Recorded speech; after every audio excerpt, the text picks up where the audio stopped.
Hoy, en Renovando tu Mente, la mano invisible de Dios.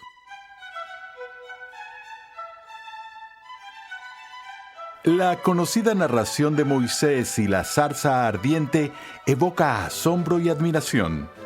Pero, ¿conoces los motivos de Dios para revelarse de esta manera a Moisés?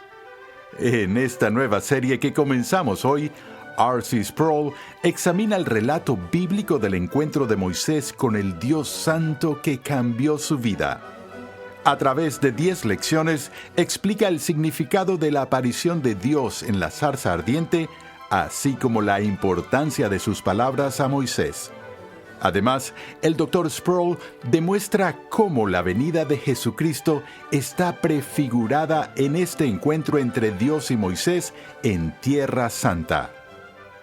Recuerda que en nuestra página web renovandotumente.org puedes solicitar una guía de estudio gratuita de esta nueva serie para tu edificación personal o para usarla en grupos pequeños. Cuando leemos la Biblia, nos damos cuenta de que Dios siempre se ha dedicado a atraer a un pueblo hacia sí. Lo que Pedro describe como un linaje escogido, un sacerdocio real, una nación santa. Vemos cómo se desarrolla su plan redentor en las primeras páginas del Génesis y su culminación en el Apocalipsis. En medio, hay un acontecimiento tras otro que ejemplifica la providencia de Dios. En esta serie nos enfocaremos en uno de esos primeros acontecimientos, y en el centro del mismo se encuentra un hombre que el Dr. R.C. Sproul consideraba la figura más importante del Antiguo Testamento. La mano invisible de Dios dirigió la vida de Moisés desde el principio. Acompáñame al salón de clases a escuchar al Dr. R.C. Sproul mientras analiza cómo el Señor apartó providencialmente a Moisés para su importante papel en la historia redentora. Esta noche vamos a dar inicio a una nueva serie de mensajes, la cual tendrá 10 sesiones y estará centrada en la importancia del encuentro que Moisés tuvo en el Antiguo Testamento con Dios en la zarza ardiente. Estoy convencido de que ese episodio es un episodio decisivo, no solo para la vida de Moisés, no solo para la historia de Israel, sino para la historia del mundo entero. Lo que voy a hacer en las primeras 2 sesiones es ver un poco el periodo de la vida temprana de Moisés que lo condujo a ese encuentro en la zarza ardiente. Los últimos 8 mensajes se centrarán en la teología que es revelada, es decir, el conocimiento de Dios que nos es revelado en ese evento en particular. Hoy estoy leyendo de la Nueva Biblia de Estudio de Ginebra, y si tienes esa o la Biblia de Estudio de la Reforma, verás en la cubierta el logo de esta Biblia, el cual fue el símbolo de la Reforma Protestante, cuyo símbolo es, por supuesto, el de la zarza ardiente. Entonces, empecemos viendo la primera parte del libro de Éxodo, en el primer capítulo. En el versículo 8 del capítulo 1, leemos una declaración que es algo inquietante, es fatídica, introduce una noción profunda y gran preocupación que prepara el escenario para todo lo que viene en el libro de Éxodo. Verso 8 dice así: y se levantó sobre Egipto un nuevo rey que no había conocido a José.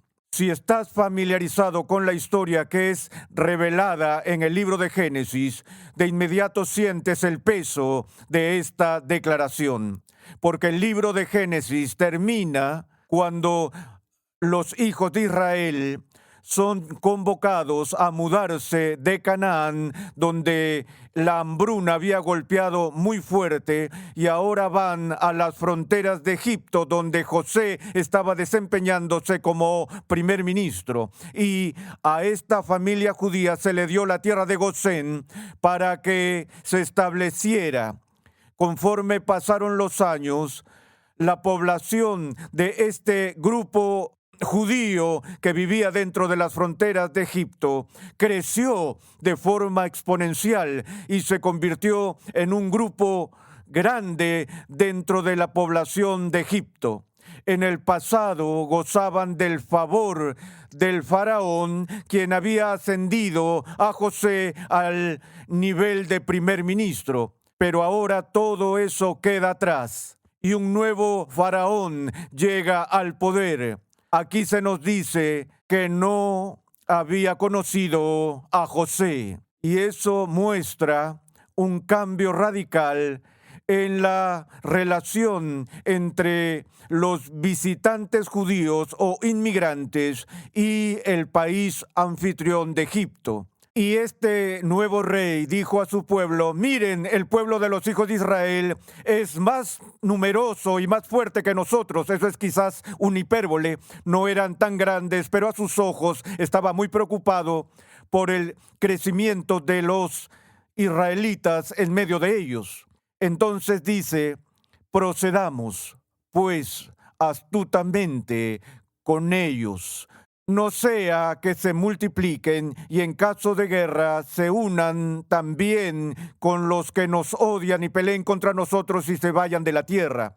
Estaban diciendo: tenemos que ser astutos aquí, debemos tener cuidado. Por un lado, no queremos que se vayan, porque son nuestra fuerza de trabajo esclava de la cual depende toda la economía. Pero a la vez no queremos que se vuelvan tan numerosos y tan fuertes que si somos atacados por otra nación, ellos se levanten en una insurrección y se unan a nuestros enemigos y nos destruyan. Así que lo que tenemos que hacer es mantenerlos aquí, pero mantenerlos tan débiles como nos sea posible. Así que ahora el faraón instituye un programa con ese fin, y escuchen lo que implican sus tretas. Entonces pusieron sobre ellos capataces para oprimirlos con duros trabajos. La idea aquí es que cuanto más pesadas sean sus cargas durante la esclavitud, es menos probable que vivan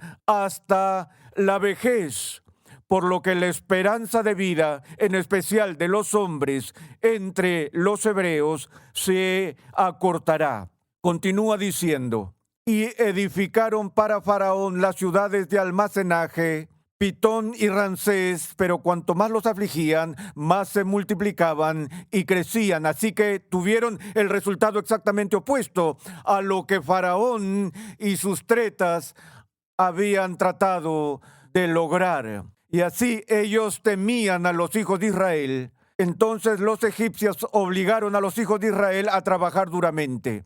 Es decir, de nuevo, ellos les aumentaron la carga, les amargaron la vida con dura servidumbre en hacer barro y ladrillos y en toda clase de trabajo de campo. Y así todo el servicio que hicieron se hizo con rigor. Ahora, lo que viene a continuación es muy importante para la historia del mundo. ¿Ves la situación que tiene el faraón y lo que está tratando de controlar? Antes de ver lo que viene a continuación, quiero hacer esta pregunta. Una pregunta que con facilidad empezaría una discusión entre cristianos. ¿Quién crees que fue la persona más importante en todo el Antiguo Testamento? Puedo escuchar varias nominaciones para ese cargo. Algunos pueden decir Adán, otros incluso podrían decir Eva, porque ella fue la madre de todos. La gente seguramente podría nominar a Abraham, porque él es el padre de los creyentes y es al que Dios llamó del paganismo e hizo ese pacto con él y con sus descendientes. Algunos podrían nominar a David como el prefigurado del rey que vendría en los días del Nuevo Testamento en la persona de Jesús. Todas esas personas que acabo de mencionar son, creo, candidatos legítimos. Es como preguntar quién es el mejor jugador de fútbol de la historia. Puedes argumentar esas preguntas por siempre. Para mí, en cuanto a la historia redentora, la persona más importante en todo el Antiguo Testamento es Moisés. ¿Por qué?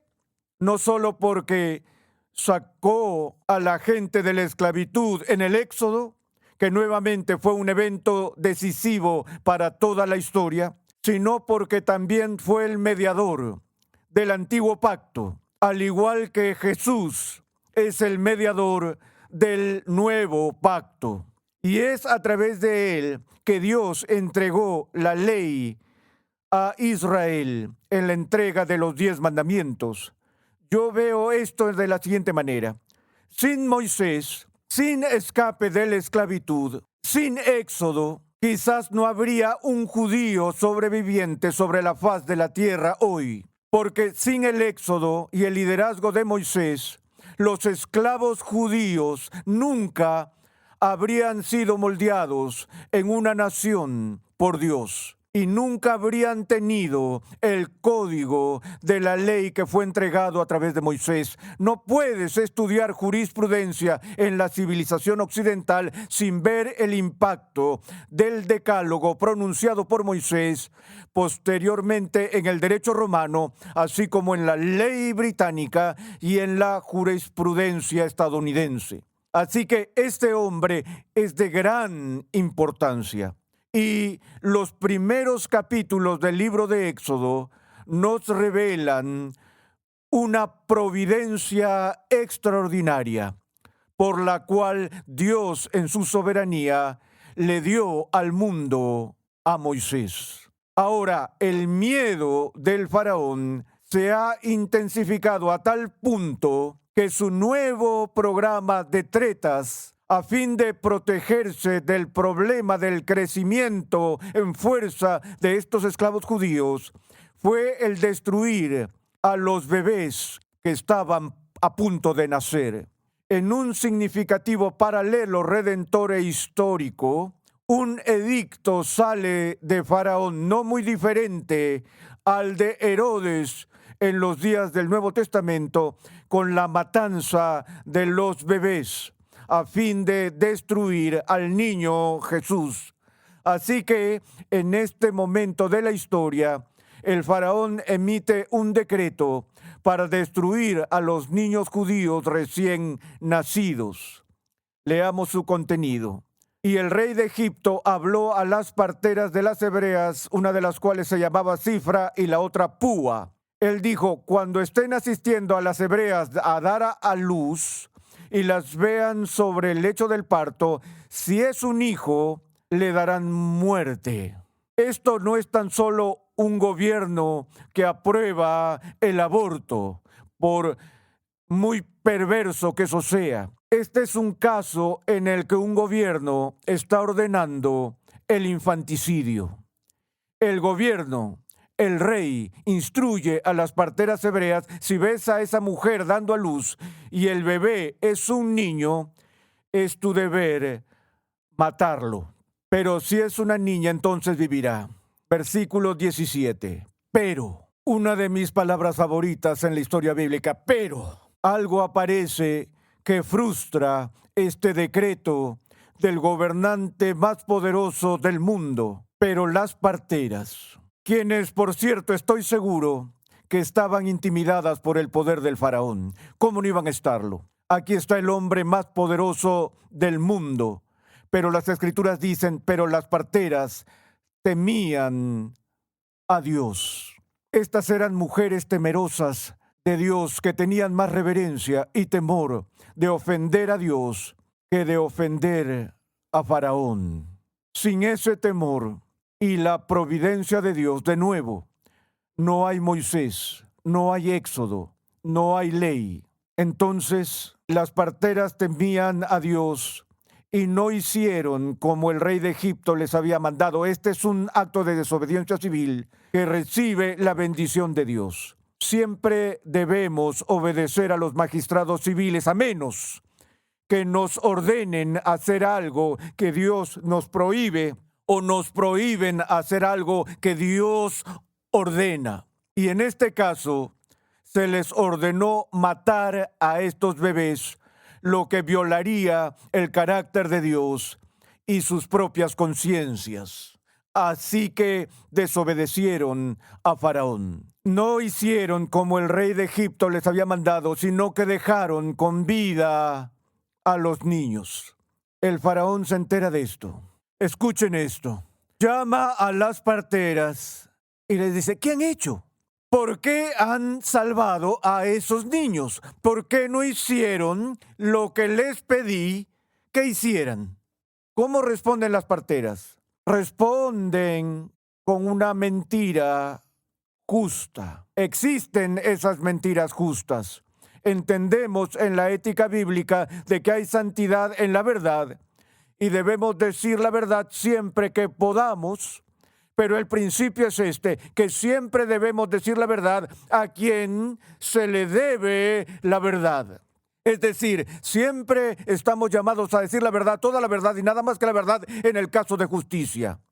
Pero si el enemigo cruza tus fronteras y quiere saber dónde se encuentra ubicada tu defensa, no estás obligado a revelar esa información secreta. Si un asesino viene a tu casa y quiere saber dónde está tu hijo y sabes que su intención es matarlo, Dios no te exige que le digas, él está escondido en el dormitorio.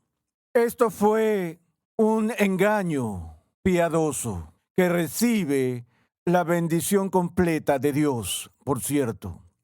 Le dijeron a Faraón, es que las mujeres hebreas no son como las egipcias, pues son robustas y dan a luz antes que las parteras lleguen a ellas. No hay un trabajo de parto largo para estas damas. Es decir, cuando están listas para dar a luz, ¡boom!, tienen al bebé antes que las parteras puedan llegar allí. Por lo tanto, se nos dice, Dios favoreció a las parteras. Dios bendijo a estas mujeres por su valiente desobediencia y por no seguir el programa de Faraón. Y el pueblo se multiplicó y llegó a ser muy poderoso. Y fue tanto el temor que las parteras le tenían a Dios, que Dios prosperó a sus familias. Y entonces ahora el faraón ordenó a todo su pueblo diciéndoles, todo hijo que nazca lo echaréis al Nilo y toda hija la dejaréis con vida. No solo a los judíos, sino a todos. Los debilitaré de una forma u otra. Leemos, un hombre de la casa de Leví fue y tomó por mujer a una hija de Leví, y la mujer concibió y dio a luz un hijo. Y cuando ella vio que era un niño hermoso, lo escondió por 3 meses. Ella tuvo a su bebé y sabía que si este niño era descubierto por la ley o por los soldados de Faraón, a su hijo lo matarían. Y ella lo escondió. Ella lo escondió durante 3 meses. Puedes mantener a un bebé de 6 semanas algo callado, pero cuando sus pulmones se desarrollan y para cuando cumplen 3 meses, sus llantos no se pueden silenciar. Y entonces la gente se daría cuenta de que hay un bebé allí y que no pueden seguir ocultándolo. Pero no pudiendo ocultarlo por más tiempo, tomó una cestilla, la misma palabra que se usa para el arca de Noé. Tomó una cestilla de juncos y la calafateó con asfalto y brea. Ella construyó esa pequeña balsa. Entonces puso al niño en ella y la colocó entre los juncos a la orilla del Nilo. Ella entregó a su bebé a la benevolencia de Dios, a su soberanía y a su providencia. Ella sabía, ya no soy capaz de mantener a este bebé a salvo, tengo que dejarlo ir. Y tengo que ponerlo en las manos de mi Dios. Mi Dios salvará su vida, lo protegerá de la ira de Faraón. Así que construye este pequeño bote. Ella no lo dejó a la deriva en el Nilo, lo puso entre los juncos, donde aún podía permanecer oculto. Ella hizo que la hermana mayor del bebé lo siguiera, lo mirara y viera si alguien aparecía, si alguien rescataba al bebé. Luego, en la providencia de Dios, una mujer bajó a bañarse en el río. Ella no estaba buscando bebés hebreos para adoptar. Ella tan solo bajó al río para bañarse y no era nada más cualquiera. Era la hija de Faraón. ¿Te imaginas el terror en el corazón de la hermana de Moisés cuando ve a la hija de Faraón acercándose a las cañas donde esa pequeña cesta está escondida con su hermanito? ¿O no? Ella se está acercando más y más y más, y es la hija de Faraón. Sus doncellas se paseaban por la ribera del río, y ella vio la cestilla entre los juncos. Y entonces envió a su doncella para que la trajera. ¿Qué es eso? ¿Qué es lo que está allí? Al abrirla, vio al niño, y aquí el niño empezó a llorar. Ella abre este paquete que no espera encontrar en los juncos y hay un bebé, 3 meses de edad. Y el bebé mira a la hija del faraón y empieza a llorar. Y leemos, ella le tuvo compasión y dijo, este debe ser uno de los niños de los hebreos. Ella no solo dijo, este tiene que ser uno de los bebés hebreos, se lo informaré a mi padre y haré que los soldados vengan y eliminen este niño. No, ella tuvo compasión. Esta era una mujer. Y sus instintos naturales cuando encuentra un bebé y el bebé está llorando, es el de compadecerse por ese bebé y lo levanta, lo sostiene y trata de consolarlo. Ella no sabe nada sobre los 10 mandamientos o el Éxodo, o que está sosteniendo al mediador del antiguo pacto en sus brazos. Es una mujer que tiene compasión de un bebé que ha quedado a la deriva. La hermana de Moisés le dijo a la hija de Faraón, ¿quieres que vaya y te llame una nodriza de las hebreas para que te críe al niño? Y la hija de Faraón le respondió, sí, ve. Y la muchacha fue y llamó a la madre del niño. Y la hija de Faraón le dijo, llévate a este niño y críamelo y yo te daré tu salario. Toma este pequeño bebé y cuídalo por mí. Voy a adoptar este bebé y te pagaré si amamantas a este bebé. ¿Pagarme? Este es mi bebé. Por supuesto que lo haré, pero no dijo eso. Cuando el niño creció, ella lo llevó a la hija de Faraón y vino a ser hijo suyo y le puso por nombre Moisés, pues lo he sacado de las aguas. Así es como la vida de Moisés empieza. Pasarán 80 años desde ese momento hasta que Moisés se encuentre con el Dios viviente en la zarza ardiente, en el desierto madianita.